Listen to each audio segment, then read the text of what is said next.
नमो ओरियंताणम नमो सिद्धाणम नमो आयर्याणम नमो उचायणम नमो लयसवचाणम ऐसो पंच नमो कारो सभे पाप पनासनो मंगलानम च सभे सिंह पद्मम हवै मंगल नमो ओरियंताणम नमो सिद्धाणम नमो आयर्याणम नमो उचायणम नमो लोय सभे सामनम ऐसो पंच नमो कारो सभे पाप पनासनो मंगलानम च सभे सिंह पद्मम हवै मंगलम नमो ओरियंताणम नमो सिद्धाणम नमो आयर्याणम नमो उचायणम नमो लोय सभे सामनम ऐसो पंच नमो कारो सभे पाप पनासनो मंगलानम च सभे सिंह पद्मम हवै।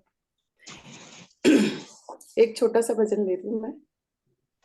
जिन वाणी का है ये वचन, अहिंसा हमारा धर्म, सदा नेकी करे हम बदी ना करे, हो अच्छे हमारे करम।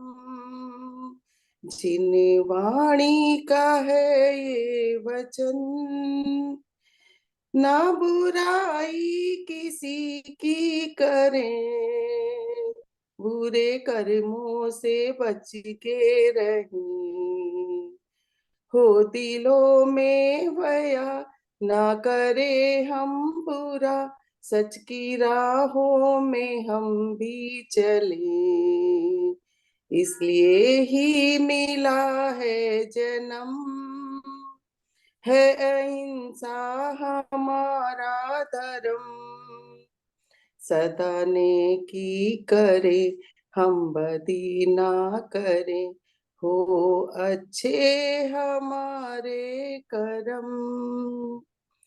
जो बड़ा हो तो सम्मान दो, जो छोटा उसे ज्ञान दो, संस्कारी बनो आज्ञाकारी बनो, घर जो आए उसे माने दो, मन में आए जरा ना अहम, है अहिंसा हमारा धर्म, सदा नेकी करे और बदी ना करे, हो अच्छे हमारे करम।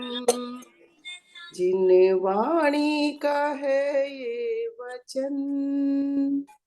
जय जिनेन्द्र। जय जिनेन्द्र। बहुत सुंदर मधु भाभी।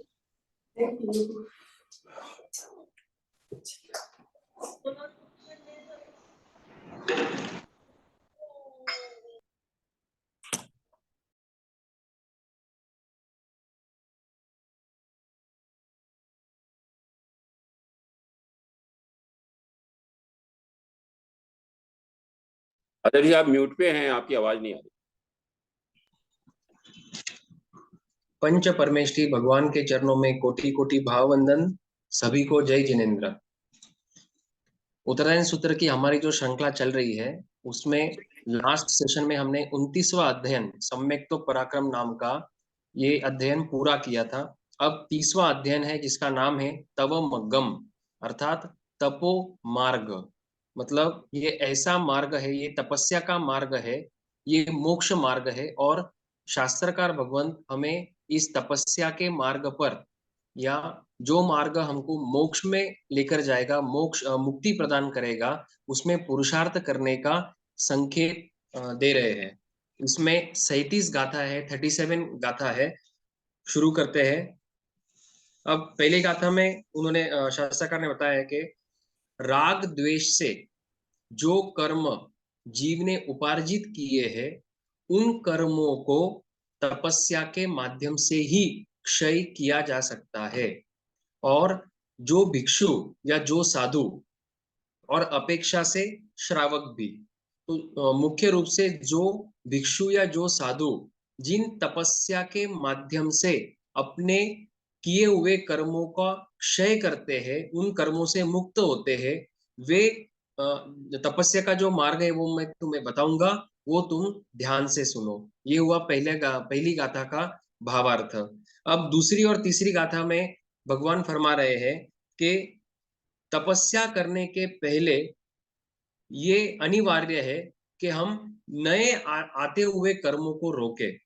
तपस्या जो है, आगे भी आएगा, तपस्या जो है, तपस्या करने से मुख्य रूप से भूतकाल में बांधे हुए अशुभ कर्मों की निर्जरा होती है। तो हम तपस्या करेंगे, लेकिन हमारे नए कर्म अगर आते रहेंगे तो फिर बैलेंस नहीं हो पाएगा, कर्मों तो फिर बढ़ते रहेंगे। तो तपस्या के साथ साथ इम्पोर्टेंट ये है, नेसेसरी ये है कि नए आते हुए कर्मों को भी रोका जाए। अब प्रश्न ये है कि नए आते हुए कर्मों को रोके कैसे? तो संवर के माध्यम से रोका जाता है, और सर्वश्रेष्ठ संवर है साधुपना। साधुपने में आगे भी केवली गुणस्थान, ये उसमें और संवर बढ़ जाता है, और सिद्धों में तो सर्व संवर है, मतलब कोई भी कर्मों का आगमन नहीं होता है। लेकिन अगर संसारी जीवों की बात करें तो मुख्य रूप से दो है, श्रावक और साधु। तो साधुओं में श्रावकों से अनंत गुना संवर की वृद्धि होती है। तो यहाँ पर दूसरी और तीसरी गाथा में भगवान फरमा रहे हैं कि सर्वप्रथम तो नीर आश्रव होना पड़ेगा, और नीर आश्रव मतलब आश्रवों को रोका कैसे जा सकता है?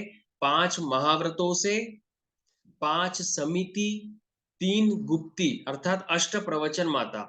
अष्ट प्रवचन माता मतलब 5 समिति और 3 गुप्ती। फिर तीसरी गाथा में फिर बताते आगे कि 3 प्रकार के जो गौरव है, मतलब रिद्धि का गौरव, साता का गौरव, ये 3 प्रकार के जो गौरव है, और 3 प्रकार के जो शल्य है, शल्य मतलब काटा रूप, जो मिथ्यात्व रूपी शल्य है, जो हम प्रतिक्रमण में बोलते हैं पडिक्कमामि तिहिम गार्वेहिम, इड्डी गार्वेनम, रस गार्वेनम और साया गार्वेनम, ये 3 प्रकार के गौरव। फिर 3 प्रकार के शल्य, मिथ्या दर्शन शल्य, माया शल्य और निदान शल्य। और फिर 4 प्रकार के कषाय और 5 प्रकार की इंद्रिया, इनका निग्रह करना। तो मोटा मोटी शास्त्रकार फरमा रहे हैं कि जब तक नए आते हुए कर्मों को रोका नहीं जाएगा, तब तक तपस्या का जो फल मोक्ष है वो पूरी तरह से नहीं मिल पाएगा। तो इसका मतलब ये नहीं कि श्रावक को तपस्या नहीं करना है, इसका मतलब ये है कि अगर मोक्ष में जाना है तो श्रावक मोक्ष में नहीं जा सकता है। श्रावक को या सम्यक दृष्टि को साधु तो बनना ही पड़ेगा।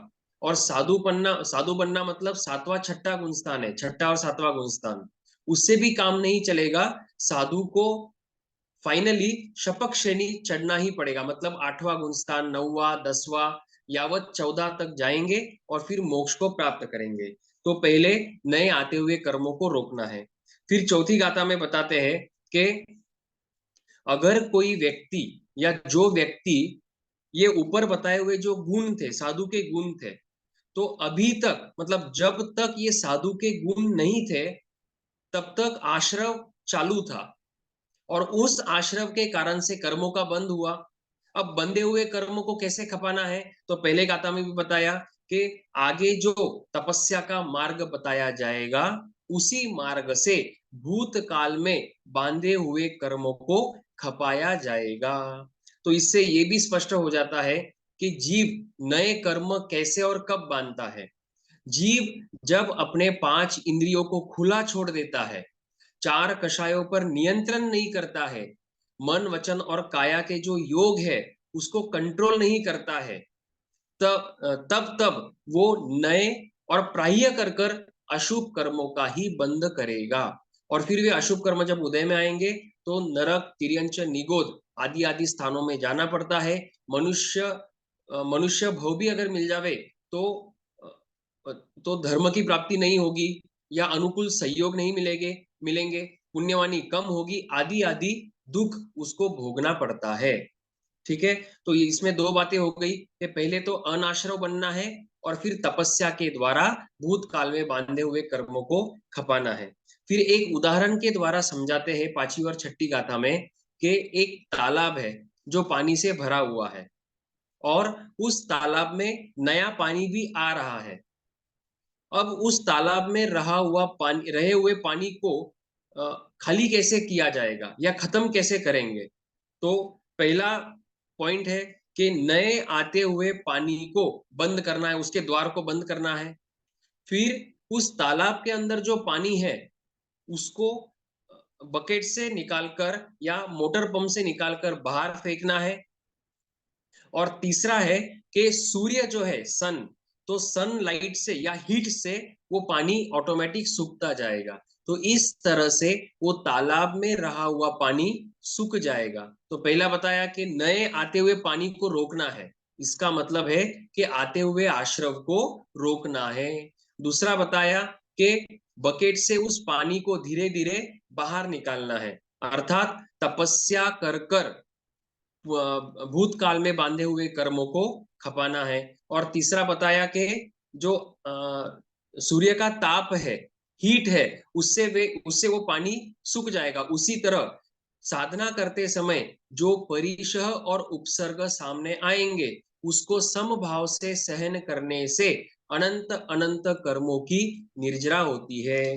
तो यहाँ पर छठी गाथा में शास्त्रकार फरमाते हैं कि जो संयती साधु, जो संयमी साधु सर्वप्रथम तो पाप कर्मों का अनाश्रव करता है, मतलब पापों को रोक देता है, और तपस्या करता है, तो उस तपस्या से भव कोड़ी संचियम कम्मम तवसा निज्जरिज्जरी, मतलब करोड़ों भवों के संचित कर्मों को भी तपस्या के माध्यम से वो खपा देता है, उन कर्मों की निर्जरा कर देता है।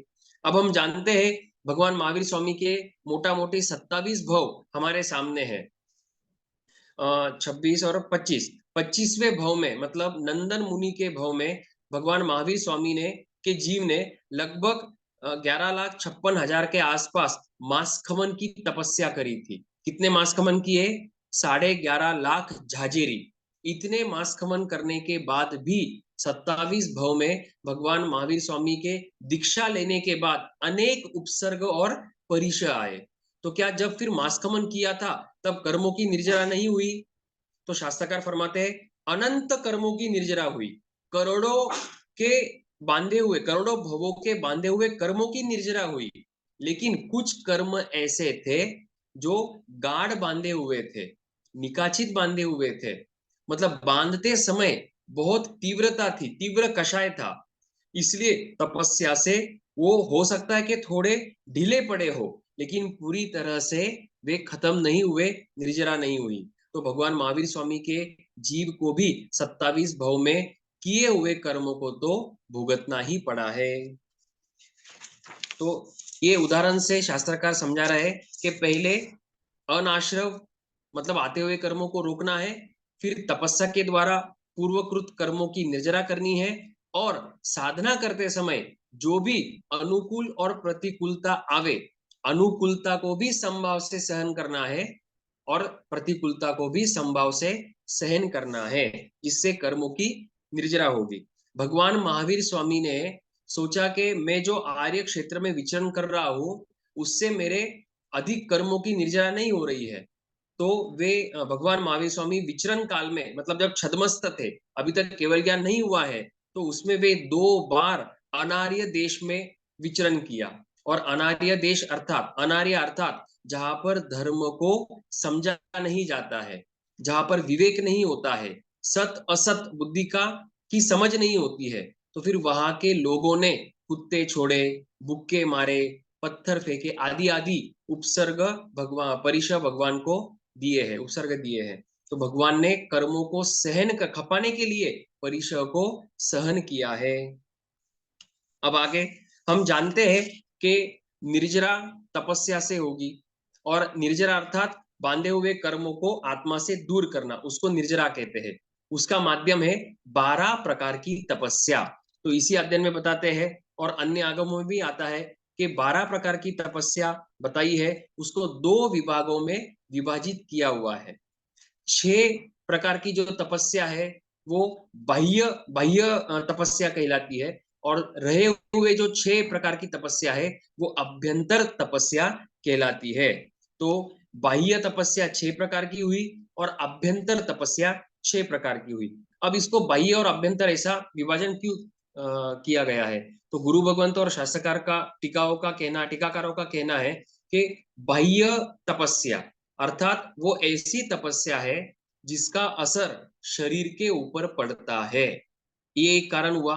दूसरा कारण यह है कि सामान्य व्यक्ति को पता चल जाता है कि ये कोई तपस्या कर रहा है, इसलिए उसको बाह्य तपस्या कहा है। फिर बाह्य तपस्या जो है, जो 6 प्रकार बताएंगे, वो अन्य धर्म में भी की जाती है, कुछ ना कुछ अंश में। अन्य सामान्य धर्म में, सामान्य लोगों में भी वो तपस्या करी जाती है, इसलिए उसको बाह्य तपस्या कहते हैं। और बाह्य तपस्या करने का फल बाह्य से भी उतनी निर्जरा होगी जितनी अभ्यंतर से होगी, अभ्यंतर में भी उतनी निर्जरा होगी जितनी बाह्य से होगी। ये हो गई एक अपेक्षा। और दूसरी अपेक्षा ये है कि जितनी निर्जरा बाह्य तपस्या से होगी, उससे अनंत गुना निर्जरा क्रमशः अभ्यंतर तपस्या से होती जाती है। तो 12 में से 12 ही तपस्याओं का उतना ही महत्व है कर्मों की निर्जरा करने के लिए। अब आगे ये जो 6 बताए उसका नाम 8वीं गाथा में दिया हुआ है। पहला है अनशन, फिर उनोद्री, भिक्षाचर्या, रस परित्याग, काया क्लेश और प्रतिसनलिनता। तो उसके अभी भेद और प्रभेद आगे की गाथाओं में बताएंगे। पहला है अनशन। अशन, अनशन, अनशन मतलब आहार का त्याग करना, उसको कहते हैं अनशन। ये जो आंदोलन आदि होते हैं, तो हमको सुनने में आता है कि वो अनशन पर बैठ गया है। अनशन पर मतलब उसने आहार का त्याग किया हुआ है। तो यहाँ पर अगर बात करें तो अनशन अर्थात चारों आहार का त्याग करना, या फिर पानी की छूट रखकर तीनों आहार का त्याग करना, उसको अनशन कहते हैं। अब अनशन को 2 प्रकार में विभाजित किया हुआ है। पहला है ईत्वरिक अनशन और दूसरा है यावत कर्रिक, या फिर यहां पर दिया है मरण काल अनशन। तो सामान्य रूप से ईत्वरिक मतलब थोड़े समय के लिए किया हुआ अनशन, और दूसरा है मरण काल अर्थात जावत जीव का अनशन। यावत कथिक मतलब मरु नहीं तब तक का किया हुआ अनशन, अर्थात संलेखना संथारा। पहला जो है ईत्वरिक, उसमें भी अलग अलग प्रकार के भेद दिए हुए हैं।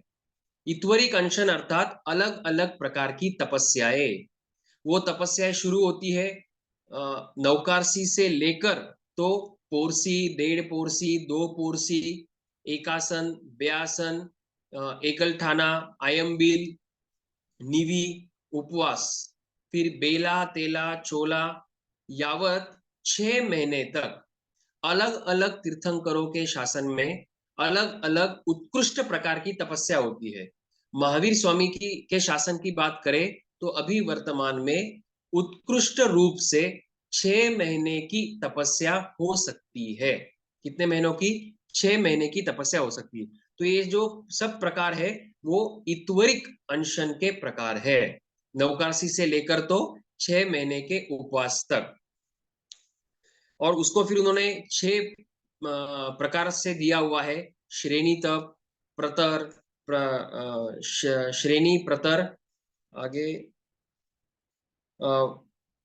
फिर वर्ग, वर्ग वर्ग आदि 6 प्रकार से दिया हुआ है। तो वो अलग अलग प्रकार के अनशन दिए हैं। अब आगे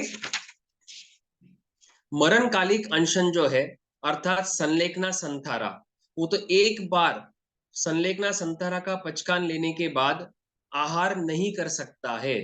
तो फिर वो संलेखना संथारा करेगा कब? तो 2 प्रकार से होता है।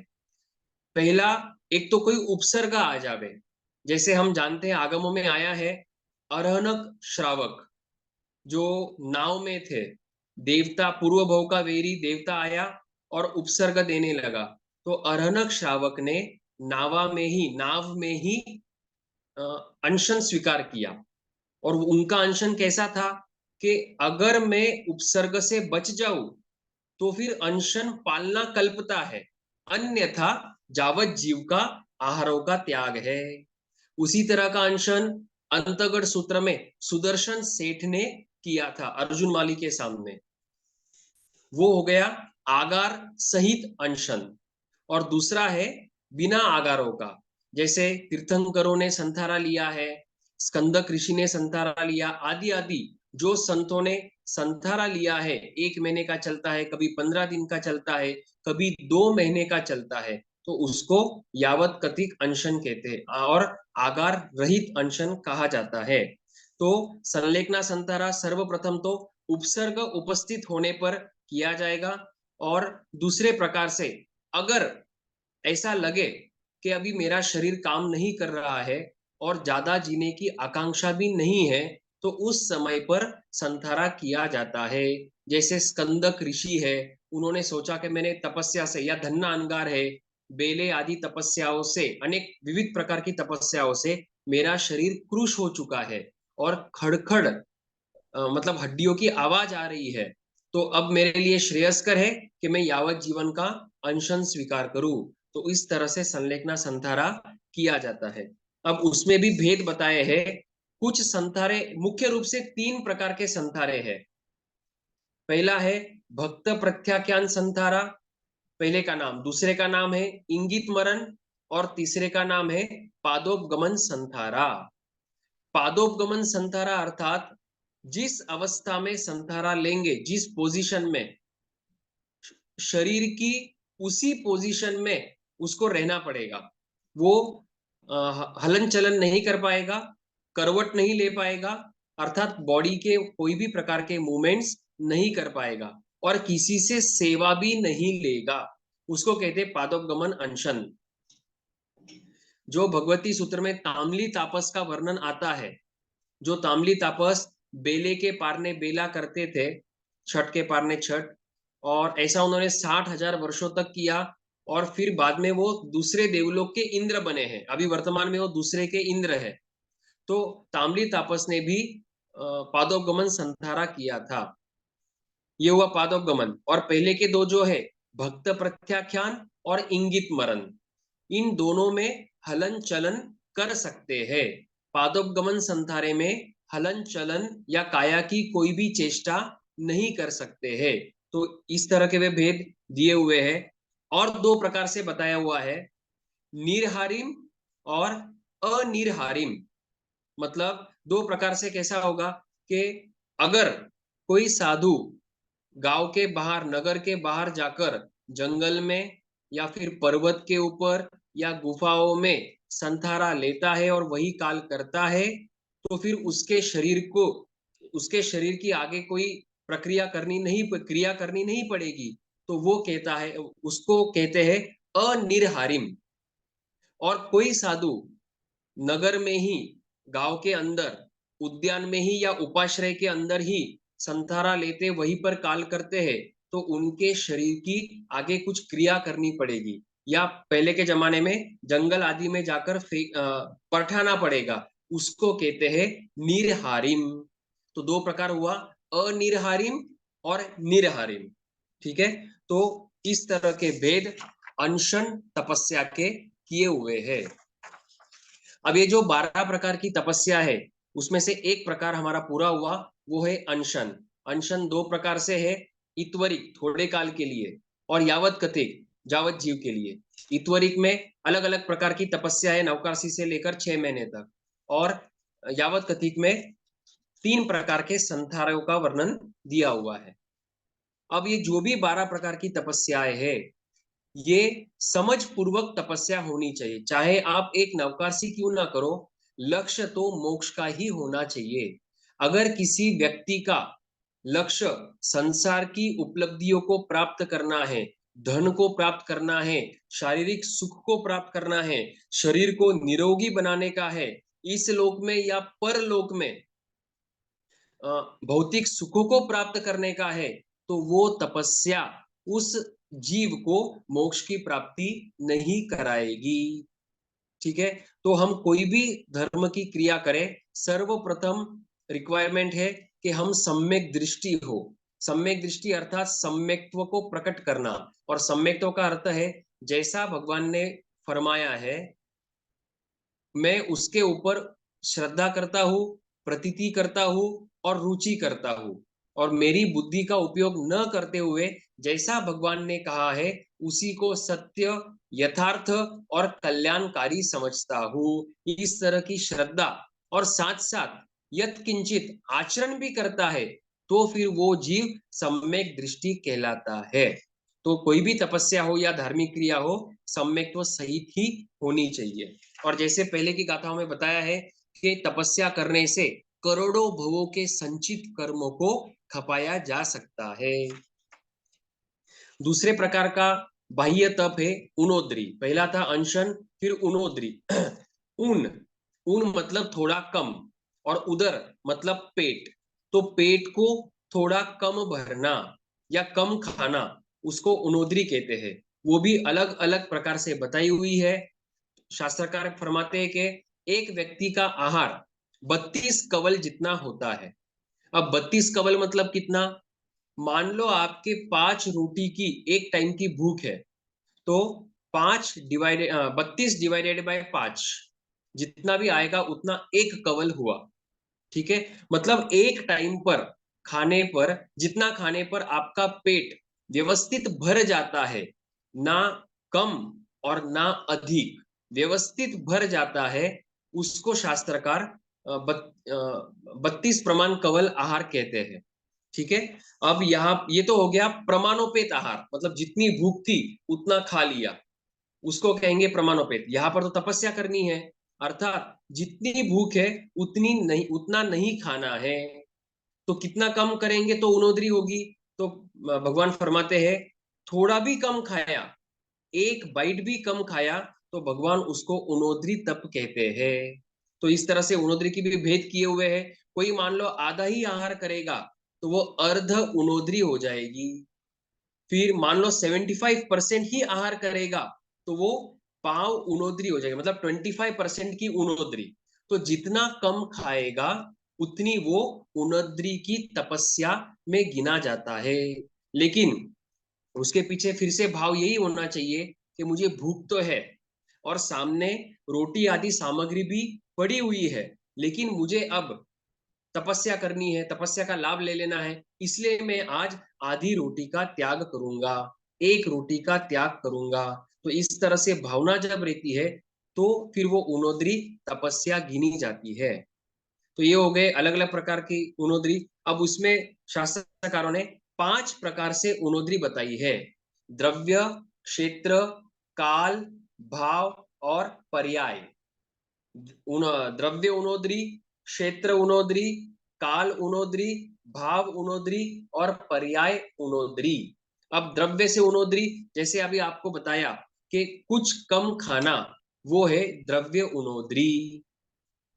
तो इसमें आप 14 नियम में आहार के जो आइटम्स है द्रव्य, वो अगर कम करेंगे, जितनी आपकी इच्छा या अभी जितना आप कर रहे हैं उससे आप कम करेंगे कल से, मान लो आपके 25 की कैपेसिटी है, तो उस द्रव्य को घटाकर आपने 22 कर दिया, 18 कर दिया, 15 कर दिया, वो भी उनोद्री में गिना जाएगा।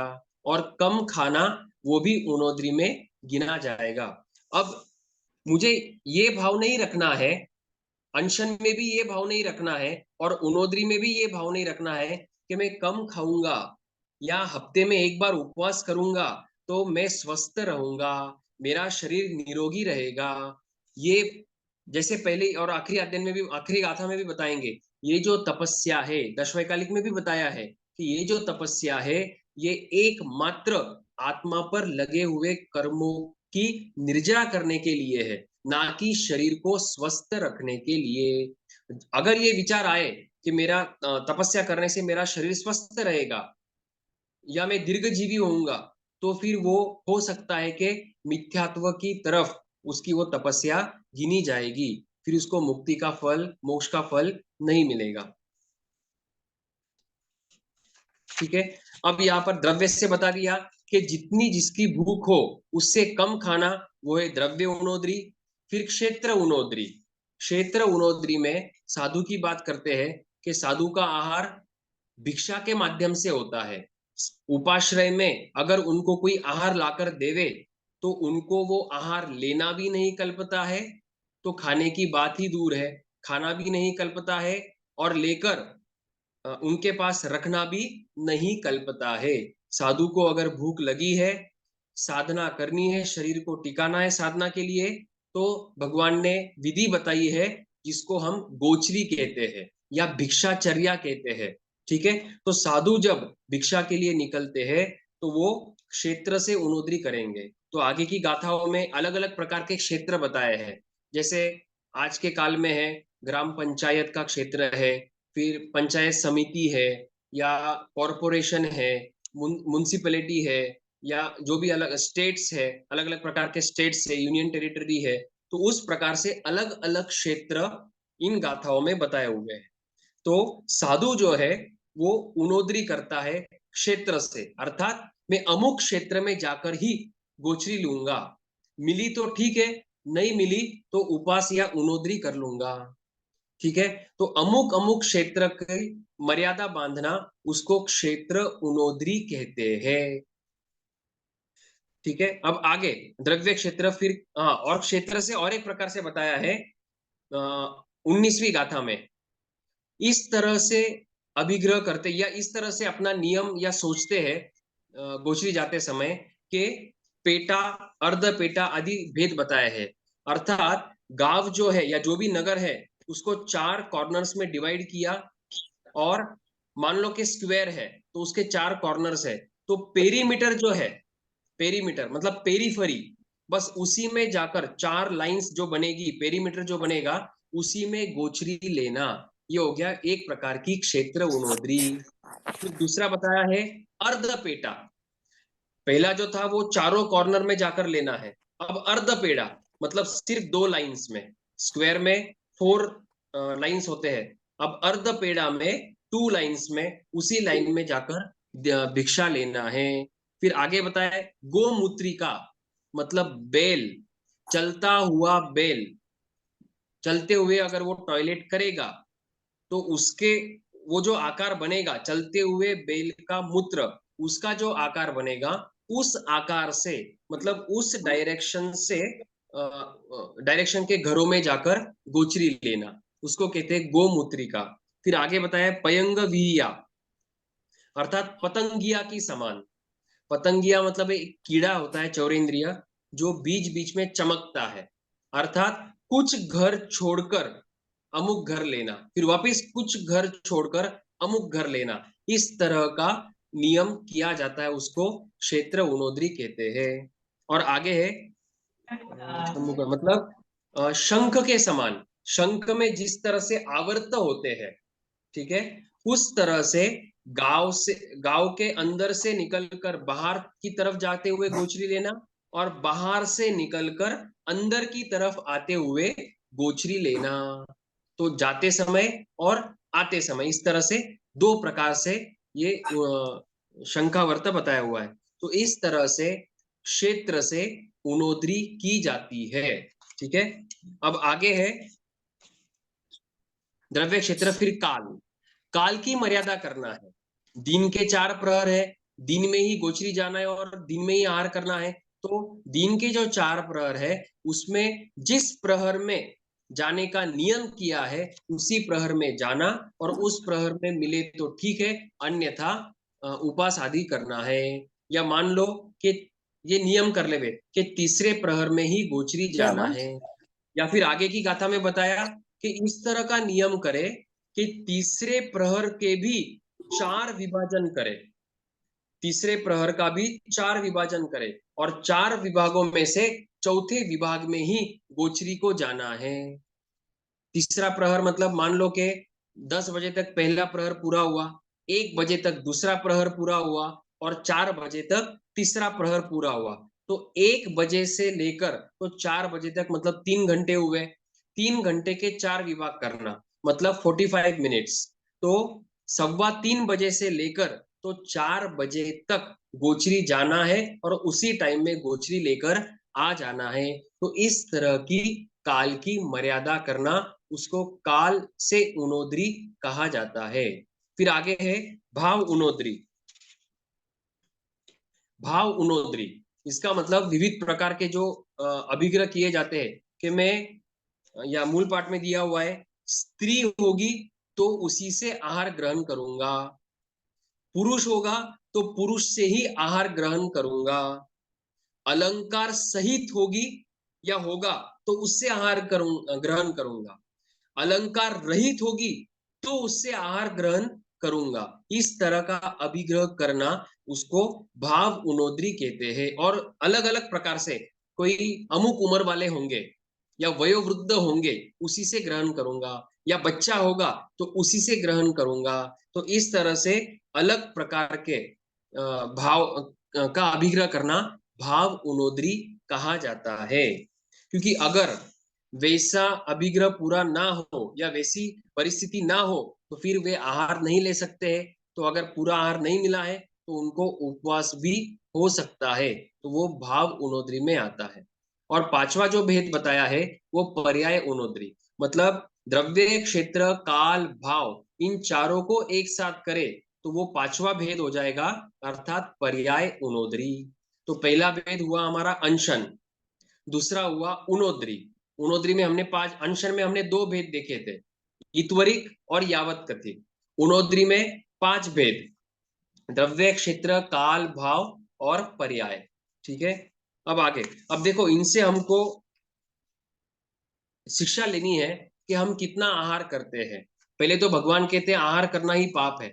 साधु के लिए तो भी उनको निर्दोष भिक्षा मिलती है, वे निर्दोष भिक्षा की गवेषणा करते हैं। हमारे लिए तो हम गृहस्थ है, हम बनवाते हैं, हम बनाते हैं, आदि आदि पाप तो करते ही है। उसमें भी अगर हम राग और द्वेष करेंगे कि ये अच्छा बना, ये खराब बना, ये अमुक होटल में जाकर ही खाना है, अमुक गांव में गए, अमुक नगर में गए, सिटी में गए तो वहां का जो फेमस आइटम है वही मुझे खाना है, अमुक आइटम बहुत अच्छी लगती है, अच्छा लगता है, तो इससे भगवान कहते हैं हो सकता है कि निकाचित कर्मों का भी बंद हो जावे। जितनी ज्यादा अनुमोदना करेगा तो वे आहार करते समय जितने जीव मरे उन सभी की हत्या की क्रिया, उसकी अनुमोदना का पाप हमें भी लगता है। फिर किए हुए कर्मों को कैसे खपाना पड़ेगा? तपस्या करके, मतलब खाने के लिए पाप किया और किए हुए पाप को निर्जरा करने के लिए वापस भूखा रहना पड़ेगा। तो इससे अच्छा है कि भाई अभी भूख लगी है तो आहार है, आहार कर लिया, मैंने ना उस पर राग किया और ना ही द्वेष किया, तो गाढ़े कर्मों का बंध नहीं होगा। तीसरा भेद है भिक्षाचर्या। भिक्षाचर्या का दूसरा भिक्षाचर्या का दूसरा नाम समवायिक सूत्र में दिया है वृत्ति संक्षेप। मतलब वृत्ति मतलब मेरे मन में या साधु के मन में आहार संबंधी, गोचरी संबंधी जो भी विचार है उसका क्या करना है? संक्षिप्तीकरण करना है, संक्षिप्त करना है, ताकि आहार संज्ञा के ऊपर नियंत्रण आवे, आहार संज्ञा के ऊपर कंट्रोल आवे, निग्रह आवे। तो इसके लिए बताया हुआ है कि 8 प्रकार और 7 प्रकार से ये वृत्ति संक्षेप दिया हुआ है, और उवई सूत्र में 30 प्रकार से भी दिया हुआ है। ठीक है, तो यहाँ पर उत्तरायण सूत्र में 25वीं गाथा में 8 प्रकार से, मतलब जो हमने पहले अभी देखा था, पेड़ा, अर्ध पेड़ा, अर्थात गांव के 4 कॉर्नर्स किए थे, फिर 2 कॉर्नर्स किए थे, फिर शंख के समान आवर्त था, तो वही भेद यहीं पर ले लेना है ताकि उसमें वृत्ति संक्षेप हो। क्योंकि अमुक घर में जाएगा, फिर कुछ घर छोड़कर दूसरे घर में जाएगा, फिर कुछ घर छोड़कर तीसरे घर में जाएगा, तो इस तरह से हो सकता है कि आहार कभी मिले कभी नहीं भी मिले, तो इस तरह से उसका वृत्ति संक्षेप होता है।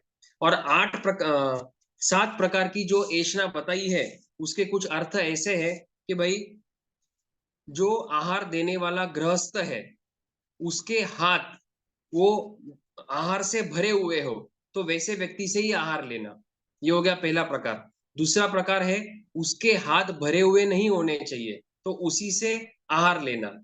तीसरा है कि जो आहार बनाया हुआ है वो किचन से बाहर लाकर रखा है तो वैसा ही आहार लेना, साधु के लिए लाकर नहीं रखा, घर का कुछ कार्य था, मेहमान आए थे या घर के लोग आए थे उनके लिए लाकर रखा है तो बाहर लाए हुए आहार से लेना। फिर चौथा प्रकार बताया कि बर्तन से वो आहार को बाहर निकाला हुआ है, वैसा ही आहार लेना। फिर बताया हुआ है कि भोजन की इच्छा वाले को देने के लिए उद्यत हुआ, मतलब जो भोजन कर रहा है उसके लिए परोसने वाला परोस ही रहा है तो वैसा आहार लेना। और सातवां बताया कि उज्जित धर्मा मतलब उज्जित आहार लेना, ऐसा आहार जो कुत्ते, कौवे, भिखारी और भिक्षु भी लेना पसंद नहीं करे। इस तरह से 7 प्रकार से बताया हुआ है। तो इस तरह के अभिग्रह करना, नियम करना, उसको भगवान ने भिक्षाचर्या तब कहा है। और उसका दूसरा नाम है वृत्ति संक्षेप। मतलब यहाँ पर देखना हमारा जीवन और साधुओं का जीवन। साधु साध्वी ने तो सब कुछ छोड़ा है और रात को तो खाते ही नहीं। दिन में भी उनका नियम है, पहले प्रहर में लाया हुआ चौथे प्रहर में नहीं खाना है। फिर जो भी आहार लाएंगे वो उनके लिए बनाया हुआ नहीं होना चाहिए। बेसिक नियम तो ये है। अर्थात उनके निमित्त से कोई भी एक इंद्रिय या त्रस्त जीव की हिंसा बिल्कुल भी नहीं होनी चाहिए। नौकारसी तो करते ही है, कंपलसरी नहीं है, लेकिन नौकारसी तो छोटा तप है तो वो होता ही है। कई कई साधुओं का तो पोरसी का नियम है, अलग अलग प्रकार से तपस्याएं करते हैं। फिर भी आगे चलकर और ये नियम बता दिए, अभिग्रह बता दिए। ये क्यों करना है?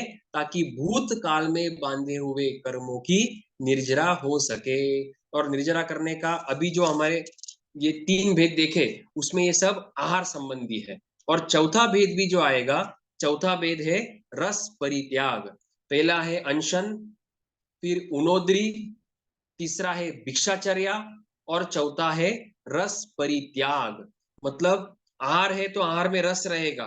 भगवान कहते भूख लगी है या शरीर को टिकाने के लिए आहार की आवश्यकता है, लेकिन उसमें भी तुम क्या करो, रसों का त्याग कर दो। मतलब खट्टा, मीठा, दूध, दही, घी, तेल, अलग अलग प्रकार के व्यंजन, मसाले, नमक, इन सब का क्या कर दो, त्याग कर दो। मतलब आयम्बिल करो, निवी करो, विगयों का त्याग करो और अति रस युक्त आहार मत करो। पुराने धान्यों का आहार करो, मतलब उज्जित धर्मा, जिसका रस जिन धान्यों में अभी रस नहीं रहा हुआ है। जैसे हम जानते हैं ताम्ली तापस, ताम्ली तापस जो है वो जो ये लाते थे उसको 21 बार धोकर पीते थे। ठीक है, जो भी वो जो चावल लाते थे वो 21 बार धोकर पीते थे ताकि उसमें रहा हुआ जो रस है वो निकल जावे। मतलब इतने नियम साधु बनने के बाद भी है। ठीक है, तो हमारा जीवन, हम तो गृहस्थ में है, हम आहार करते समय हमारे क्या विचार होते हैं? अगर हम उसमें आसक्त होते हैं तो निश्चित रूप से गाढ़ कर्मों का बंध कर रहे हैं। तो चौथा भेद हुआ रस परित्याग। तो हमारे लिए भी ये बनता है कि हम कम से कम तिथि जो अष्टमी, चौदस या पक्की आती है उसमें उपास आदि करते ही होंगे। कभी आयम्बिल भी कर लिया। आयम्बिल अर्थात बिना नमक का आहार, उसमें नमक भी नहीं चलता है और पांचों विगयों का त्याग किया जाता है। तो आयम्बिल करते समय पता चलेगा कि मेरी जीभ, मतलब जिभेंद्रिय, रसनेन्द्रिय जो है वो रसों को कितना डिमांड कर रही है। मतलब अगर रस युक्त आहार हो तो ना जाने में कितना खा जाऊं, और उसमें अगर विगय ना हो, नमक ना हो, तो फिर एक कवल भी अंदर जाना मुश्किल हो जाता है, भूख लगने के बावजूद भी। इसका मतलब अभी भी रसों के ऊपर मुझे मेरी अत्यंत अधिक आसक्ति रही हुई है। तो ये सब अध्ययन पढ़कर हमको धीरे धीरे इन आसक्तियों से पीछे हटना है। चौथा भेद हुआ रस परित्याग। मतलब अभी तक बाह्य तपस्या के जो पहले 4 भेद है उसमें आहार संबंधी का ही त्याग किया हुआ है। पांचवा है काया क्लेश और छठा आएगा प्रतिसंलिनता। काया क्लेश का अर्थ होता है काया को क्लेश देना। अब कैसा क्लेश देना? तो जैसा भगवान ने बताया है वैसा देना है। भगवान ने कैसा बताया है? अलग अलग प्रकार के आसन बताए हुए हैं। अब प्रतिक्रमण भी अगर हम विधि सहित करें, साधुओं को वंदना भी विधि सहित करें, तो वो भी काया क्लेश तपस्या हो जाती है। अब कई कई मैंने ऐसा सुना हुआ है कि संसार में रहते हुए भी, जैसे मान लो आप ऑफिस में हो, दुकान में हो या कहीं पर भी गाड़ी में हो, ट्रेन में हो, तो ये 12 प्रकार की तपस्या आप कर सकते हैं। मान लो आप प्लेन में बैठे हो या ट्रेन में बैठे हो या ऑफिस में चेयर के ऊपर बैठे हो और आपको 1 घंटा हिलना नहीं है, वहीं पर बैठकर काम करना है, तो आपका काया क्लेश तब हो जाएगा। लेकिन भगवान शास्त्रकार ऐसा फरमाते हैं कि सम्यक प्रकार से सोच विचार कर जब काया को क्लेश दिया जाता है, और उसके पीछे उद्देश्य क्या होगा, कर्मों की निर्जरा, ना कि संसार के कोई कार्य। कर्मों की निर्जरा का ही लक्ष्य जब होता है तभी उसको तप कहा जाता है, अन्यथा उसको तप नहीं कहा जाता है, उसको अकाम निर्जरा कहा जाता है। ठीक है, तो काया क्लेश में अलग अलग प्रकार से आसन करना है, उसको काया क्लेश कहते हैं। अब यहाँ पर दिया हुआ है, मूल पाठ में है, जीवस्य उ सुहा वहा, मतलब जीवों के लिए सुख, सुखमय है, सुख देने वाला है। इसका मतलब ये हुआ कि अभी वर्तमान में अगर मैं काया को क्लेश दूंगा, अर्थात मान लो कि ओबड़ धोबड़ जमीन के ऊपर सोना है। अब साधु विहार करते हैं, उनका स्वयं का घर तो नहीं रहता है, उपाश्रय स्थानक में रहते, हो सकता है कहीं पर ओबड़ खाबड़ जमीन हो और रात को उसी के ऊपर उनको सोना पड़े, तो वो काया समभाव से अगर सहन करे तो वो काया क्लेश में, सॉरी, वो काया क्लेश में गिना जाएगा। ठीक है, तो वर्तमान में तो काया को दुख हो रहा है, काया को पीड़ा हो रही है, लेकिन शास्त्रकार कहते हैं भविष्य में या भविष्य में वो सुखदायक है। क्यों? क्योंकि उससे कर्मों की निर्जरा हो रही है, इसलिए उसको सुखा वहा कहा है। यहाँ पर वर्णन दिया हुआ है कितने प्रकार के आसन हैं, तो वो सब आपको पढ़ना है तो आप पढ़ सकते हैं। ये हुआ गाथा नंबर 27। अब छठा भेद है प्रतिसंलीनता। प्रतिसंलीनता मतलब निग्रह करना और त्याग करना। प्रतिसंलीनता का अर्थ है कंट्रोल करना और दूसरा अर्थ है त्याग कर देना। ठीक है, यहां पर सिर्फ एक भेद दिया हुआ है। वैसे तो प्रतिसंलीनता 4 प्रकार से है, इंद्रियों की प्रतिसंलीनता, कषायों की प्रतिसंलीनता और योगों की प्रतिसंलीनता। मतलब 5 इंद्रिय, 4 कषाय और 3 योग, इनकी प्रतिसंलीनता मतलब इनको अपने काबू में रखना, कंट्रोल में रखना। और चौथा भेद जो यहाँ पर दिया है वो है विविक्त शयनासन। विविक्त शयनासन मतलब ऐसे स्थान पर रहना जहां पर स्त्री, पशु और पंडक नहीं रहे। स्त्री मतलब स्त्री, पशु मतलब जानवर, एनिमल्स, और पंडक मतलब ना स्त्री है ना पुरुष है, नपुंसक है, उसको पंडक कहा जाता है। तो जहां पर स्त्री, पशु, पंडक रहित स्थान में रहे, सहित स्थान में नहीं रहे। अगर आप प्रतिक्रमण में 33 बोल में 9वां बोल जो है कि पडिक्कमामि नवहिम बम्बचेर गुत्तिहिम, ब्रह्मचर्य की गुप्ती। और हमने भी जब उत्तरायण सूत्र का 16वां अध्ययन देखा था, उसमें भगवान ने बताया है कि साधक जो है, साधु जो है, वो स्त्री, पशु, पंडक रहित स्थान में रहे, सहित स्थान में नहीं रहे, उसको विविक्त शयनासन कहते हैं। ठीक है, मतलब ऐसे स्थान में रहना है जहां पर उसको अपने आत्मा की साधना करने में, स्वाध्याय करने में, ध्यान करने में किसी भी प्रकार की बाधा उपलब्ध, बाधा वहां पर ना हो, ऐसे स्थान पर रहना है।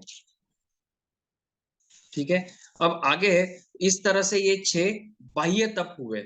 अब आगे जो 6 अभ्यंतर तप है उसका वर्णन किया जाएगा। तो उसके भी 6 प्रकार है, उसके नाम दिए हुए हैं प्रायश्चित, विनय, वैयावच, स्वाध्याय, ध्यान और व्युत्सर्ग। तो पहला है प्रायश्चित।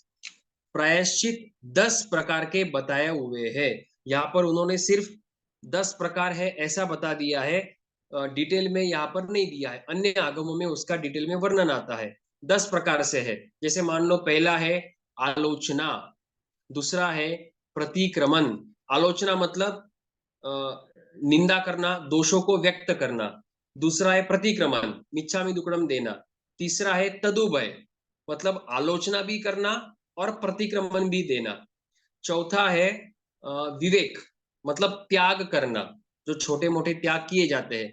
मान लो 1 महीने के लिए मेरे भिंडी सब्जी, जो सब्जी है भिंडी, उसका पूरा त्याग है। मान लो 15 दिन के लिए दूध विगय का त्याग है, वो सब विवेक में आएगा।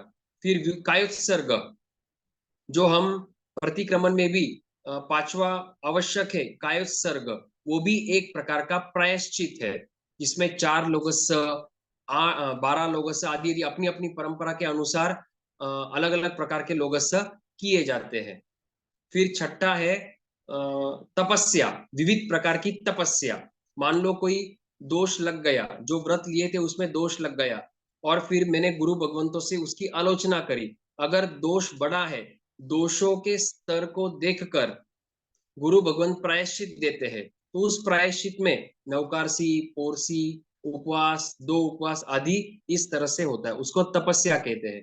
फिर आगे है छेद, मूल, पारांशित और अनवस्थित, इस तरह से 10 प्रकार के प्रायश्चित बताए हुए हैं। अभी समय कम है, इसलिए उसका डिटेल में वर्णन नहीं लेंगे। आगे पहला हुआ प्रायश्चित, दूसरा अभ्यंतर तप है विनय। उत्तरायण सूत्र का पहला अध्ययन भी विनय है, दशवैकलिक सूत्र में भी 9वां अध्ययन विनय है, और यहाँ पर दूसरा तप है विनय तप। मतलब बड़े जो है साधुओं की बात करें तो उनके जो रत्नादिक है उनका विनय करना। विनय अर्थात वे आने पर खड़ा रहना, अंजलिकरण हाथ जोड़ना, मथेन वंदामी कहना, पधारो कहना, फिर वे जो भी वचन कहे या आज्ञा देवे, आदेश देवे, निर्देश करे, उसमें तहती कर कर उनके वचनों को स्वीकार करना, और कोई भी प्रकार की उनकी आशातना नहीं करना, ये भी विनय है। उनके आसन से अपना आसन मतलब शिष्य का आसन स्पर्श नहीं करना चाहिए, उनके आसन से आगे हमारा आसन नहीं होना चाहिए, विहार करते समय, चलते समय उनके आगे हमको नहीं चलना चाहिए, आदि आदि। इस प्रकार से गुरु भगवंतों का विनय किया जाता है, उसको भी भगवान ने तपस्या कहा है। फिर वैयावच, तीसरा है वैयावच, मतलब सेवा करना, परिउपासना करना, वैयावच करना। 10 प्रकार की वैयावच बताई हुई है। आचार्य भगवंत की वैयावच करे, उपाध्याय, फिर स्थवीर भगवंत, फिर नवदीक्षित, रोगी, और नवदीक्षित, रोगी और तपस्वी, इनकी वैयावच करे। फिर कुल, गण, संघ, इनकी वैयावच करे। और 10वां है साधर्मिक की वैयावच करे। अब साधर्मिक अर्थात साधुओं के लिए साधु साधर्मिक होते हैं, श्रावक के लिए श्रावक साधर्मिक होता है। जब हम वैयावच की बात कर रहे हैं तो श्रावक साधु की सेवा इस तरह से नहीं कर सकता कि उनके पैर दबावे या सिर दबा देवे, आदि आदि। और अगर एक्सीडेंट आदि के परिस्थिति में अगर साधुओं को उठाकर लेकर जाना पड़े, तो क्योंकि उस साधु ने परिस्थिति के कारण श्रावक से सेवा ली है, तो साधु को प्रायश्चित आता है। तो गुरु भगवंत से वे प्रायश्चित लेकर आत्म शुद्धि करते हैं। ठीक है, ये हो गया 10 प्रकार की वैयावच। और हमने पिछला जो अध्ययन हुआ 29वां अध्ययन, उसमें भी देखा था कि वैयावच करने से जीव को क्या लाभ होता है। तो आपको याद अगर होगा तो उससे तीर्थंकर नाम गोत्र का बंध होता है। और जैसे पीछे भी कहा था, वैयावच के स्तर बनेंगे। अगर आप एक मिथ्यात्वी की वैयावच कर रहे हो तो उससे लाभ में फर्क पड़ेगा, एज कंपेयर टू अगर आप एक सम्यक्त्वी की वैयावच कर रहे हो, एक श्रावक की वैयावच कर रहे हो, या 6ठे 7वें गुणस्थान साधु की परिउपासना कर रहे हो, तो उससे वैयावच करने में स्तर में अंतर पड़ता है। आगे स्वाध्याय, ध्यान और वित्सर्ग। स्वाध्याय भी हमने 29वें अध्ययन में देखा है, 5 प्रकार के स्वाध्याय है। उसमें भी प्रश्न पूछे थे कि वाचना करने से जीव को क्या लाभ होता है, फिर पूछना करने से क्या लाभ होता है, पर्यटना बार बार फेरने से क्या लाभ होता है, अनुप्रेक्षा करने से क्या लाभ होता है, और धर्म कथा करने से जीव को क्या लाभ होता है। तो मोटा मोटी 5 का उत्तर है, ज्ञानावर्णीय का क्षय होगा, फिर जो सूत्र और अर्थ है वो उसके स्पष्ट हो जाएंगे, अर्थ क्लियर होगा, और मूल पाठ जो है वो भी क्लियर होंगे, स्पष्ट होंगे। फिर उसको लब्धि भी प्राप्त हो जाएगी कि भाई कोई भी कैसा भी प्रश्न पूछे वो उत्तर देने में समर्थ होगा। अन्य तीर्थी अगर वाद विवाद करने आ जावे तो उसमें भी वो उस सिचुएशन को टैकल कर पाएगा। अनुप्रेक्षा करने से 7 कर्मों की निर्जरा होती है, वे शिथिल हो जाते हैं, उनकी स्थितियां कम हो जाती है अशुभ कर्मों की। और धर्म कथा करने से वो भविष्य के लिए शुभ पुण्यवाणी का बंद करता है। तो स्वाध्याय भी एक प्रकार की तपस्या है। और स्वाध्याय के बाद है ध्यान। अब ध्यान की वर्तमान में भी बहुत अलग अलग प्रकार से प्ररूपणा की जाती है।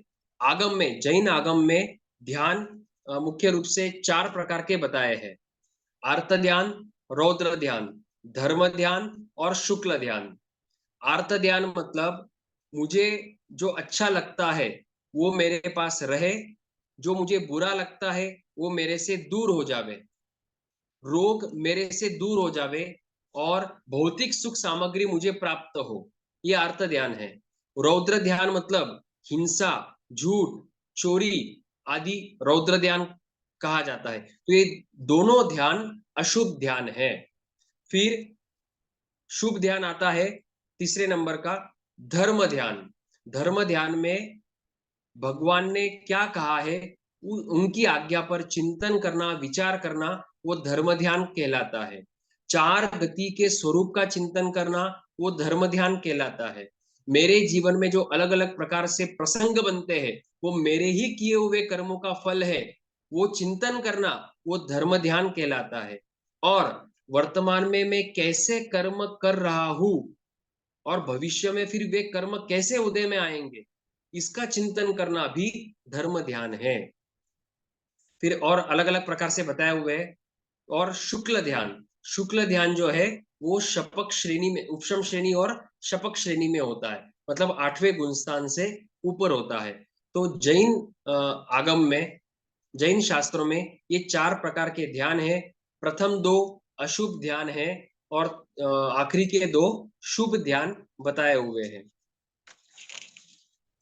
अब अगर कई कई मुझे सुनने में आता है कि आप अगर पॉजिटिव थिंकिंग करो कि भाई मुझे जो मिला है वो सही मिला है, मुझे जो प्राप्त हुआ है वो अच्छा प्राप्त हुआ है, या मुझे धन दौलत या मेरे जो भी काम है, कार्य है, वो भविष्य में सफल होने वाले हैं, तो शास्त्रकार ऐसे विचारों को अर्थ ध्यान कहते हैं। क्यों?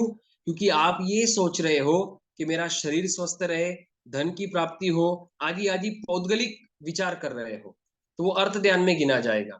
और अगर आप ये विचार करते हो कि मुझे मनुष्य भाव मिला है, धर्म साधना करने का अवसर मिला है, मैंने पुरुषार्थ बहुत किया लेकिन मेरे से एक ही उपास हुआ, बेला नहीं कर पाया, ऐसा चिंतन करेंगे तो वो पॉजिटिव थिंकिंग धर्म ध्यान कहलाती है।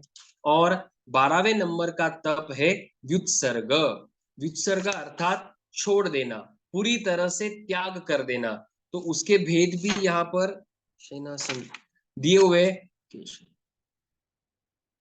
हाँ, तो दिया है कि सब प्रवृत्तियों को छोड़ देना। उसमें मुख्य रूप से यहाँ पर कायोत्सर्ग लिया हुआ है, मतलब शरीर का त्याग करना, क्योंकि शरीर ही मुख्य है, तो शरीर का त्याग करना लिया है। साथ ही साथ कर्मों का त्याग करना और कषायों का त्याग करना, उसको व्युत्सर्ग कहते हैं। तो इस तरह से 12 प्रकार की तपस्या का वर्णन पूरा होता है। और आखिरी गाथा जो है 37th गाथा, स्वाध्याय रह गया इसमें। नहीं स्वाध्याय में आपको जैसे, नहीं स्वाध्याय में बताया बता दिया आपको ना। सॉरी, 5 तो भेद बताए थे, वाचना, पुरुषता आदि, वो स्वाध्याय के। फिर 37th गाथा जो है उपसंहार, मतलब इसका निचोड़ क्या है या फल क्या है, तो बताते हैं कि मैं पढ़ के सुनाता हूं आपको। इस बाह्य और अभ्यंतर दोनों प्रकार के तप का जो मुनि सम्यक प्रकार से आचरण करता है वह पंडित साधु शीघ्र ही समस्त संसार से छूट जाता है, ऐसा मैं कहता हूं। तो यहाँ पर दिया है कि मुनि, मुनि क्यों? क्योंकि पहले ही बताया था कि भाई पहले आश्रमों का त्याग करो, 5 महाव्रत, 5 समिति, 3 गुप्ती आदि आदि, वो मुनि ही कर पाएंगे, श्रावक का तो पूरा त्याग होता नहीं है। तो मुनि। फिर 12 प्रकार की तपस्या कैसी करनी है? सम्यक प्रकार से करनी है, अर्थात कोई भी प्रकार का निदान नहीं करना है। ब्रह्म, हमने 13वें अध्ययन में देखा था, ब्रह्मदत्त चक्रवर्ती के जीव ने पूर्व भाव में निदान किया था संभूति मुनि ने, तो वो ब्रह्मदत्त चक्रवर्ती बने तो सही, लेकिन अभी वर्तमान में वो 7वीं नरक में है, भयंकर दुखों का वेदन कर रहे हैं। तो निदान नहीं होना चाहिए तपस्या के पीछे। कोई मान, सम्मान, सत्कार, पुरस्कार, कोई भी इस तरह की आशा, अभिलाषा, इच्छा तपस्या करते हुए या कोई भी धर्म कार्य करते हुए बिल्कुल भी नहीं होनी चाहिए। और फिर बताया कि इस तरह से आचरण करने वाला ही पंडित साधु कहा जाता है। तो पंडित किसको कहेंगे? तो 2 बातें यहाँ पर बताई है कि पहले तो पाप को बुरा समझे और उस पाप का त्याग करे। तो बुरा समझना ये पहली बात, दूसरी बात उस बुरे समझे हुए पाप का त्याग करना, वही पंडित कहलाता है। प्रश्न उठता है कि हम पंडित है क्या? आप और मैं पंडित है क्या? तो अगर हम 5वें गुणस्थान में मान लो फिर भी हम पंडित नहीं है, 5वें गुणस्थान को बाल पंडित कहा गया, एक अपेक्षा से वो भी। तो पंडित सिर्फ किसको कहा गया है? मात्र साधुओं को ही पंडित कहा गया है, क्योंकि उन्होंने आश्रवों का त्याग किया हुआ है, आश्रवों को रोका हुआ है और संवर में आए हुए हैं। तो इस तरह से हमारा यह अध्ययन पूरा होता है। इसमें 37 गाथा है, 12 प्रकार के तपस्याओं का वर्णन है, जिसके माध्यम से पूर्व में किए हुए अशुभ कर्मों की निर्जरा होती है और साथ ही साथ नए पुण्यवाणी का बंध भी होता है। देवगति में जाने के 4 कारण हैं, उसमें से अगर हम ये जो तपस्या है अगर समझ पूर्वक करेंगे तो देवगति में जाएंगे, क्योंकि अभी तो मोक्ष नहीं है। वहां से हो सकता है कि मनुष्य भाव वापिस मिले और दीक्षा लेकर मोक्ष जावे। लेकिन मान लो कोई व्यक्ति तपस्या करता है लेकिन धर्म की समझ नहीं है, भगवान की वाणी पर पूरी श्रद्धा नहीं करता है, संसार, परिवार, धन, सत्ता, प्रतिष्ठा को ही अच्छा समझता है, करने योग्य मानता है, तो उसकी तपस्या बाल तपस्या कहलाएगी। फिर भले ही वो बाल तपस्वी देवगति में चला जाएगा, लेकिन आगे उसका मोक्ष मार्ग प्रशस्त नहीं होता है। तो इस तरह से तपस्या के भावों को सम्यक प्रकार से समझकर हम भी इस तप मार्ग में आगे बढ़े, और हमने भी ना जाने पूर्व भाव में कैसे कैसे कर्म बांध कर रखे हैं। हो सकता है कि गज सुकुमाल जैसे बांधे हो, महावीर स्वामी जैसे बांधे हो, स्कंदक ऋषि जैसे बांधे हो जिसकी चमड़ी निकाली गई, स्कंदक ऋषि जैसे बांधे हो जिसको घानी में पिलाया गया। तो ना जाने कैसे कर्म बांधे। अब ये मनुष्य भव शुभ अवसर मिला है, इसको ज्यादा से ज्यादा धर्म में लगाकर पूर्व में बांधे हुए ज्यादा से ज्यादा कर्मों की निर्जरा करेंगे तो हम इस भव में भी सुख को प्राप्त करेंगे, पर भव में भी सुख को प्राप्त करेंगे। भगवान की वाणी के विरुद्ध कुछ कहने में आया हो तो मिच्छामि दुक्कडम। सभी को खमत खामना। जय जिनेन्द्र। किसी को कोई प्रश्न होगा तो पूछ सकते हैं। There is one question in meeting chat. हाँ, प्रश्न ऐसा पूछा है कि गुफा में, जंगलों में अगर मतलब बाहर, गांव के, नगरी के बाहर अगर संथारा किया जाता है पर्वतों के ऊपर, काल करने के बाद उस शरीर का क्या होता है? तो वो पूर्व में परंपरा ऐसी ही थी कि गांव के बाहर लेकर जाकर उस शरीर को परठाया जाता था। अग्नि संस्कार भी होता होगा, लेकिन परठाया भी जाता था, ये भी परंपरा थी। तो बाहर जो काल करते हैं उनका शरीर उसी तरह रहता है, फिर बाकी जो कौवे आदि है, जंगली जानवर जो है उसको वो खा लेते हैं। उसका दोष उस साधु को या मुनि को या पीछे जो साधु है उनको नहीं लगता है। भैया ये ऐसे भी था ना पहले, मतलब जैसे खड्डा करके वैसे ही गाड़ देते थे, कि मैंने भी एक पढ़ा था किताब में कि पहले ना वे जलाते नहीं थे और वैसे ही गड्ढा करके डाल देते थे, कि मुसलमानों की तरह ऐसे ही डालते थे, लेकिन उसके बाद में वो डिवाइड हो गया, पता नहीं कुछ ऐसे मैंने पढ़ा था।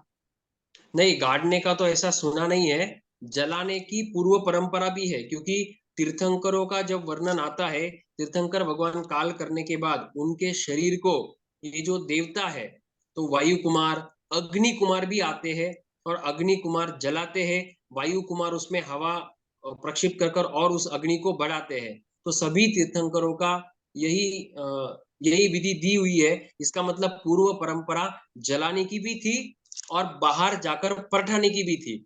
गाड़ने की परंपरा सुनी नहीं है, बता नहीं और फिर क्या विशेष।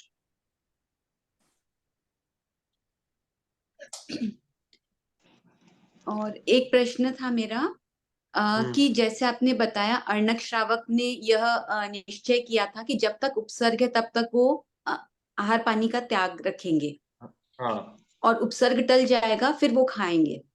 तो हाँ, वो इसमें पालेंगे। चाह की इच्छा नहीं हो गई या नियाना नहीं हो गया एक तरह से, नहीं, पहला प्रश्न क्या, इच्छा कौन सी? कि जब तक उपसर्ग है जहाज में उनको, तब तक हाँ वो अनशन रखेंगे, हाँ। और उपसर्ग टल गया तो फिर वो खाएंगे। तो इसमें नियाना नहीं हो गया क्या?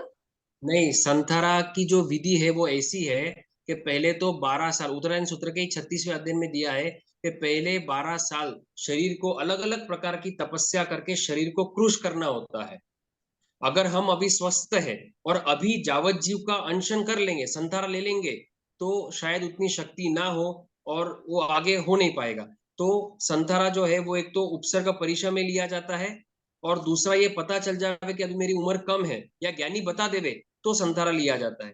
तो ये जो उपसर्ग उपस्थित हुआ था, अब उपसर्ग में अगर नहीं बचे तो फिर बिना व्रत के निकल जाएंगे, मतलब संथारा नहीं होगा। इसलिए सुदर्शन सेठ ने भी, अरहनक श्रावक ने भी इस तरह का ये संथारा लिया कि अभी उपसर्ग है, अब पता नहीं मैं बचूंगा या नहीं बचूंगा। तो अगर नहीं बचा तो मेरे पचकान तो होने चाहिए जावत जीव वाले। तो उन्होंने ऐसा ले लिया कि मेरा चारों आहार का त्याग जावत जीव के लिए है, लेकिन अगर मैं उपसर्ग से बच गया तो मुझे ये पालना कल्पता है। तो ये आगार सहित संथारा हुआ। तो संथारे लेने की भी मतलब वो प्रॉपर टाइम होना चाहिए, नहीं तो जैन धर्म की हिलना भी उसमें होती है। तो नॉर्मल जीवन में अगर कोई कष्ट आए और हम ऐसा सोच लें तो भी हो हाँ सकता है कि हाँ, कष्ट अगर मतलब मान लो। अगर ये कष्ट है और मैं एक उपवास करूंगी आगे दिनों में, तो ये क्या नहीं, सही बात? उन्होंने उन्होंने ऐसा निदान नहीं किया कि मैं 2 घंटे 4 घंटे का आहार त्याग कर रहा हूँ, या फिर पूरा एक दिन उपसर्ग का। टलेगा उन्होंने तभी ऐसा नहीं करूंगा, किया। उनने ऐसा सोचा था। हाँ, अब देखो जो अनाथि मुनि का है, अनाथि हम्म। मुनि ने ये सोचा कि मेरे अगर ये रोग की उपशांति हो जावे तो मैं अगले दिन दीक्षा ले लूंगा। हम्म। तो ये भी निदान नहीं था। क्यों नहीं था? क्योंकि उनको समझ में आ गया कि जो मुझे रोग हुआ है, ये मेरे माता पिता भाई बहन और मेरे मित्र और ये वैद्य इस रोग को मिटा ही नहीं सक रहे, मिटाने में असमर्थ है। इस रोग का मूल कारण क्या है? कर्म ही है। तो इस कर्म को खपाने के लिए मुझे क्या करना पड़ेगा? साधु बनना पड़ेगा। अब इस अवस्था में साधु तो नहीं बन पाऊंगा। तो उन्होंने मन में संकल्प किया कि जिस दिन इस रोग की शांति हो जाएगी, बस अब मुझे संसार में नहीं रहना है, अब मुझे दीक्षा लेना है। तो रोग को शांत करने के लिए दीक्षा नहीं ली, रोगों कर्मों का, को खत्म। हाँ, रोगों के जो मूल कारण है कर्म, उसको हम्म। खपाने का एक ही मार्ग है, उसको समझ में आ गया, वो संयम है। तो इसलिए उन्होंने वो संकल्प किया। ध्येय और होना चाहिए, संसार का ध्येय नहीं है। हाँ, अब हमारे केस में भी अगर मान लो सिर दुखे, बहुत सिर दुखे, चक्कर आ रहे हैं, बेहोश की हालत में है, बेहोशी की हालत में है, तो हम सागारी संतारा ले सकते हैं कि ये मुझे वेदना हो रही है, परीक्षा आया है। अगर मैं इससे नहीं, मतलब मेरे चारों मुक्त हो आहार के जाओ। त्याग या 3 आहार के त्याग, पानी खुला मान लो, और अगर मैं उपसर्ग से बच जाऊं तो मुझे पालना कल्पता है। मतलब अगर हम उस वेदना में काल भी कर गए तो कम से कम हमारे 3 आहार के त्याग गिने जाएंगे और परिणाम शुद्ध रहेंगे। तो उपसर्ग और परिचय में क्या फर्क हुआ? ऐसा कहते, परीक्षा 22 प्रकार के बताए हुए हैं हम्म। जो परिस्थिति से उत्पन्न होते हैं, और उपसर्ग जो है वो देव, किसी के द्वारा मनुष्य दिया जाता है। और देवता, इनके द्वारा दिया जाता है, ऐसा ओके, कहते हैं। बराबर।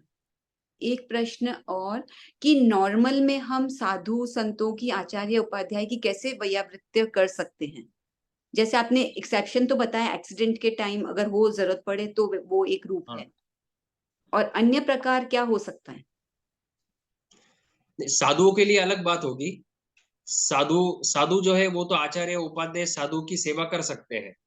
नहीं, अब हम बात अगर हम कैसे वैयावृत्य कर अगर सकते हैं? अगर बात श्रावक की करे तो उनकी परिउपासना, मतलब उनकी वंदना करना, उनसे आर्ग्यूमेंट नहीं करना, उनकी आराधना नहीं करना, उनसे वाचनी लेना, ये सब वयावच में गिना जाएगा।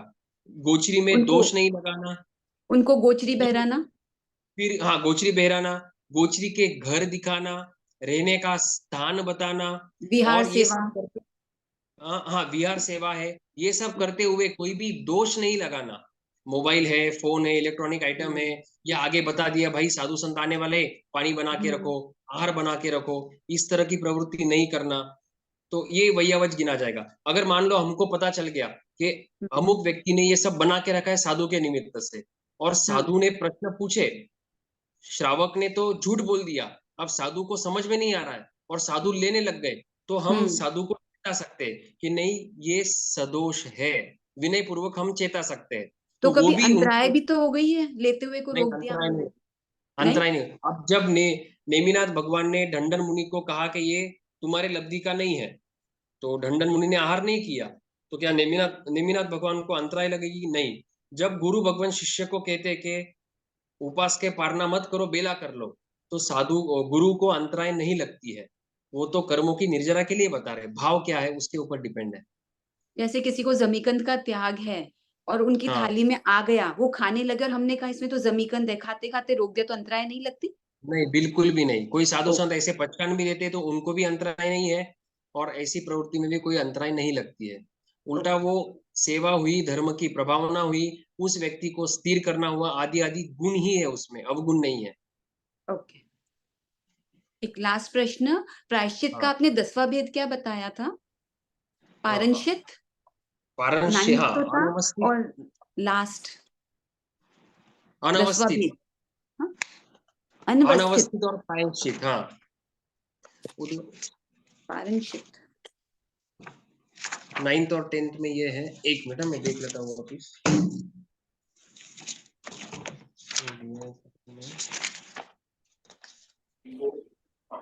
छेद, मूल, पारंशित, हाँ, छेद, मूल और अनवस्थित। अनवस्थित। अभी टाइम नहीं है, मुझे 4 समझ नहीं आया था, कोई बात नहीं, आगे कभी समय होगा। 4 लिया नहीं है मैंने। हाँ, ठीक है, कोई बात नहीं, आगे।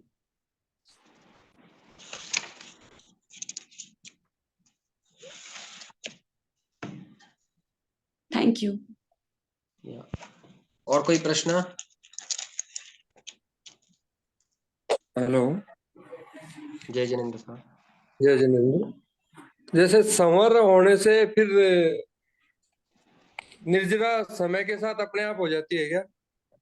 हाँ, संवर होने से निर्जरा होती है। साधु के लिए तो उनका नियम है। श्रावक के भी जब हाँ, वो सामायिक करता है, पौषध हाँ। करता है या संवर लेता है, तब उसके, नहीं, जैसे संवर संवर हो गया, अपने कर्मों का आना बंद हो गया, तो जो हाँ पूर्व भवों के जो कर्म बंधे हुए हैं वो समय पा करके काल बीतने से अपने आप खत्म होते जाएंगे। हाँ, उसकी भी निर्जरा होगी। हाँ, हाँ, हाँ, उनके भी निर्जरा हाँ, हो। मतलब खाते पीते भी व्यक्ति, मान लो आज उपास नहीं है और वो उस हाँ, दिन हाँ। 4 सामायिक 3 सामायिक करता है, तो उतने टाइम के लिए उसके नए कर्म बंधना भी रुक गया, और भूतकाल में बांधे हुए कर्मों की भी निर्जरा हो गई, और हाँ, हाँ, नए हाँ, नए पुण्यवाणी का बंध भी हुआ। हाँ, हाँ। अब जैसे मैं अभी आपका ये प्रोग्राम देख रहा था, तो मैंने इस बिस्तर पे बैठा हूँ, तो मैंने बोल दिया, मतलब इस बिस्तर पे जब तक बैठा हूँ, जब तक भूल चूक बात नहीं आ रही है, आओ ख्वाजा तो जाओ जी, 24 तीर्थंकरों के सड़ने से 4 वारों का त्याग। अब जैसे ही मैं इससे उतरूंगा मेरा खुल जाएगा। बराबर है। हाँ। हाँ, अब इसमें एक ध्यान रखना कि जब हम हम्म, बोलते हैं कि जब तक ये करूं या वो करूं, उसमें अगर हम टाइम खोल देवे, जैसे 10 हाँ, हाँ। मिनट 20 मिनट या हाँ, आधा हाँ, घंटा, उसमें ये हो हाँ, जाता है कि आधा घंटा तो अब फिक्स हो गया कि मैं चारों हाँ, आहार ग्रहण नहीं करूंगा, तो हाँ, उससे ज्यादा लाभ है। तो हम ऐसा ले सकते हैं कि 15 मिनट के उपरांत हाँ, एक नौकार नहीं बोलूं तब तक, या आधे घंटे हाँ, के उपरांत एक नौकार हाँ, नहीं बोलूं तब तक। तो जब टाइम हाँ, फिक्स किया जाए, इसीलिए सामयिक को महत्व है। सामयिक में हाँ, 48 मिनट तक बिल्कुल भी कोई हाँ, हाँ, पाप हाँ, नहीं करना, हाँ। तो उससे हाँ, लाभ इसमें अधिक तो होता है। खुले हैं अपन, जैसे ही अपनी इच्छा हुई नीचे उतरे, अपने सौगंध खुल गए। हाँ, तो वो अपने इच्छा के ऊपर है, कभी भी आप उतर सकते हैं। अभी हाँ, उतर हाँ, सकते हैं, कभी 1 भी। मिनट बाद हाँ। उतर सकते हैं, 2 मिनट बाद उतर सकते हैं, इसलिए टाइम खुलना जरूरी है, उससे ज्यादा हाँ, लाभ हाँ, होगा। हाँ, हाँ, उससे ज्यादा लाभ। जय जिनेन्द्र, बहुत बहुत अनुमोदना आपकी। बहुत अच्छा लग रहा है, बहुत बहुत ज्ञान की वृद्धि हो रही है। जैन धर्म का कुछ काफी सीखने को मिल रहा है। बहुत बहुत बराबर। अनुमोदना। जय जिनेन्द्र सर। मंगलिक सुना देना। हाँ, गुरुदेव की आज्ञा से। नमो अर्यंताणम नमो सिद्धाणम नमो आयरियाणम नमो उवज्जायनम नमो लोय सपसाहुनम ऐसो पंच नमोकारो सब्ब पावपनासनो मंगलानंच सब्बे सिंह परमम हवै मंगलम। चत्तारि मंगलम अर्यंता मंगलम सिद्धा मंगलम साहू मंगलम केवली पनत्तो धम्मो मंगलम। चत्तारि लोकुतमा अर्यंता लोकुतमा सिद्धा लोकुतमा साहू लोकुतमा केवली पनत्तो धम्मो लोकुतमो। चत्तारि शरणं पवज्जामि अर्यन्ते शरणं पवज्जामि सिद्धे शरणं पवज्जामि साहू शरणं पवज्जामि केवली पणत्तम धम्मम शरणम पवज्जामि। ये 4 शरणा दुर्गति हरना सुगति करना और न शरण कोई होए भव्य प्राणी करे आराधन अक्षय अमर पद होवे। सभी को खमत कामना, सभी को जय जिनेन्द्र। खमत जय खाना, जय जिनेन्द्र। हिंद। मत कामना करते हैं। बहुत ही जय बढ़िया जिनेन्द्र। विवेचन किया जय आदर्श जिनेन्द्र। भाई।